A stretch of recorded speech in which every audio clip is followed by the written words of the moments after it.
Io me lo ricordo mentre mi guardava al mattino, quando mi ero appena svegliato. Aveva la faccia grigia, scavata dalla notte della fabbrica, e le mani grandi e ruvide, come la lingua di un gatto.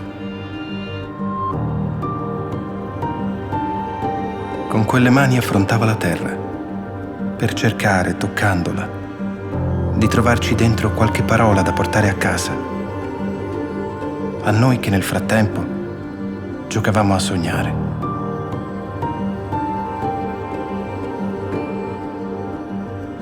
Chiunque se ne vada da qui sogna di ritornare, perché qui le radici ti inseguono per dirti: aspetta, lasciaci parlare.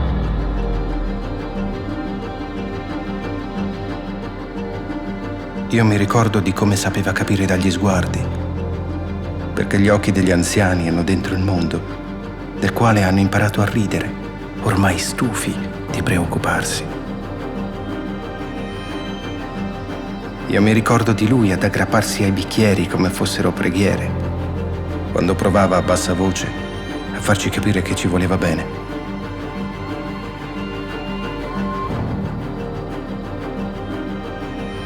C'è qualcosa che non capiremo mai, dentro ogni parola, e ci mancherà sempre qualcosa.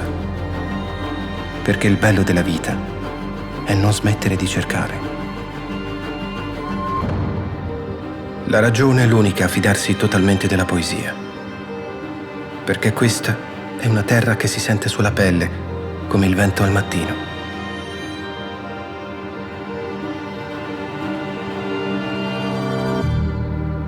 Il Carso è il nonno con cui vorremmo ancora poter parlare e che non ci dirà mai l'ultima parola.